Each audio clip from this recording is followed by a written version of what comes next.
السلام عليكم ورحمة الله وبركاته طلابي ومتابعيني الأعزاء، أهلا وسهلا بكم. وما زلنا مع دروس القواعد الجرامر، وما زلنا في ليفل 1، وهنتكلم النهاردة عن حاجة مهمة جدا وهي the definite articles اللي هي أدوات المعرفة.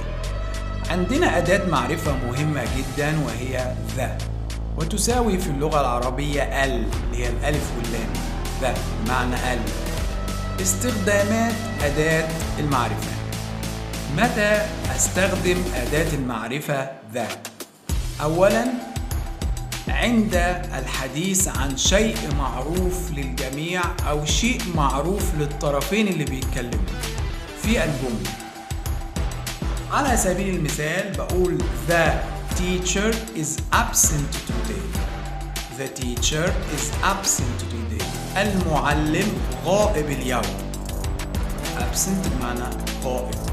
مين هو المعلم الغائب ده؟ طبعا الطرفين اللي بيتكلموا مع بعض أو المجموع الناس الموجودة اللي بيتكلم عنها أو الشخص اللي احنا بنتكلم عنه اللي هو the teacher معروف، معلم الفصل أو معلم الموجود في المدرسة. يبقى الجميع يعرفون هذا المعلم، علشان كده حطينا ذا قبل كلمة teacher. يبقى عند الحديث عن شيء معروف للجميع استخدم أداة المعرفة ذا، أو عند الحديث عن شيء معروف لطرفي الحديث في الحالة دي بستخدم ذا قبل الاسم.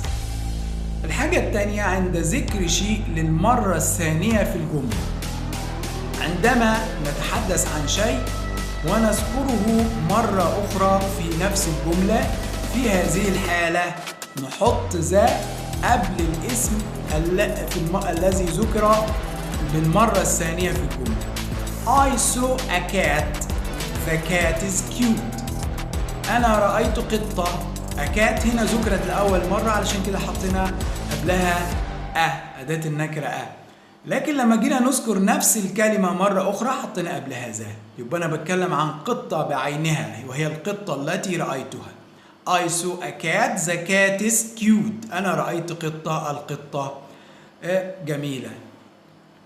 رقم 3 في استخدامات أداة المعرفة ذا عند الحديث عن شيء واحد في الكون. يعني لما نيجي نتكلم عن شيء موجود كشيء لا يوجد منه سوى شيء واحد في العالم أو في الأرض أو في الكون. مثلا نقول the sun يعني الشمس، طبعا ما فيش غير شمس واحدة.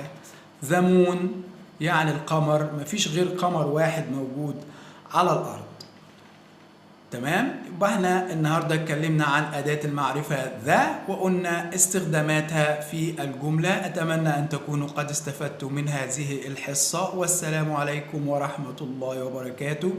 إذا أعجبتك الحصة ما تنساش دعم القناة بلايك واشتراك، والسلام عليكم ورحمة الله وبركاته.